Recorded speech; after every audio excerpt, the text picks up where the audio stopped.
2021 চনৰ মেট্ৰিক পৰীক্ষাৰ ৰুটিন আহি গ'ল। ছাত্ৰ ছাত্ৰীৰ প্ৰথম পৰীক্ষা হ'ব 2021 চনৰ মাৰ্চ মাহৰ 4 তাৰিখে পৰীক্ষা হ'ব। প্ৰেক্টিকেল প্ৰথম পৰীক্ষা হ'ব মাৰ্চ মাহৰ 4 তাৰিখ আৰু 5 তাৰিখে পৰীক্ষা হ'ব। এই দুই দিন পৰীক্ষা হ'ব প্ৰেক্টিকেল আগবেলা পৰীক্ষা হ'ব। দিনৰ 9টাৰ পৰা 11টালৈ পৰীক্ষা হ'ব, মানে 2 ঘণ্টা প্ৰেক্টিকেল পৰীক্ষা হ'ব। এইটো হ'ল ছাত্ৰ ছাত্ৰীৰ থিয়ৰী পৰীক্ষাৰ ৰুটিন। ছাত্ৰ ছাত্ৰীয়ে যিটো মোবাইলতে এই ভিডিঅ' চাই আছে সেই মোবাইলতে ডাউনলোড কৰিব পাৰিব পৰীক্ষাৰ ৰুটিন ডাউনলোড কৰাৰ লিংক এই ভিডিঅ' ডেছক্ৰিপশ্যনত দিয়া থাকিব। লিংকত ক্লিক কৰি নিজৰ মোবাইলতে ডাউনলোড কৰিব পাৰিব প্ৰেক্টিকেল আৰু থিয়ৰী পৰীক্ষাৰ ৰুটিন। ইয়াতে চাই লওক 2021 চনৰ মে' মাহৰ 11 তাৰিখত পৰীক্ষা হ'ব। ইংৰাজী বিষয় আগবেলা পৰীক্ষা হ'ব। 9টাৰ পৰা 12টালৈ পৰীক্ষা হ'ব, 3 ঘণ্টা পৰীক্ষা হ'ব।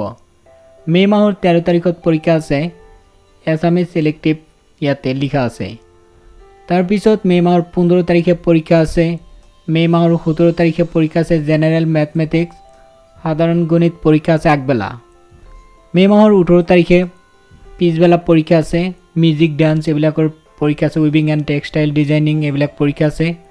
মে' মাহৰ 19 তাৰিখে আগবেলা পৰীক্ষা আছে মণিপুৰী ইলেক্টিভ, বড়ো, তাৰপিছত আছে ইয়াতে এইবিলাক ইলেক্টিভ ছাবজেক্টৰ পৰীক্ষা হ'ব। মে' মাহৰ 19 তাৰিখে আগবেলা, পিছবেলা পৰীক্ষা নাই। মে' মাহৰ 21 তাৰিখে পৰীক্ষা আছে মেল আৰু ইংলিছ ছাবজেক্ট আছে। মে' মাহৰ 22 তাৰিখত পৰীক্ষা আছে ফাইন আৰ্ট, পিছবেলা পৰীক্ষা আছে। মে' মাহৰ 25 তাৰিখে জেনেৰেল ছায়েন্সৰ পৰীক্ষা হ'ব, আগবেলা হ'ব। 9টাৰ পৰা 12টালৈ পৰীক্ষা হ'ব, 3 ঘণ্টা। মে' মাহৰ 29 তাৰিখে পৰীক্ষা আছে ছ'চিয়েল ছায়েন্স, পৰীক্ষা আছে আগবেলা। মে' মাহৰ 31 তাৰিখত পৰীক্ষা আছে হিন্দী, আৰবিক, তাৰপিছত গাৰ্মেণ্ট ডিজাইনিঙৰ পৰীক্ষা আছে। ইয়াতে উল্লেখ কৰিছে জুন মাহৰ 1 তাৰিখে পৰীক্ষা হ'ব সংস্কৃতিক, আৰবিক, তাৰপিছত হিষ্ট্ৰী, বহুতকেইটা ইয়াতে ছাবজেক্টৰ নাম আছে। আগবেলা পৰীক্ষা হ'ব।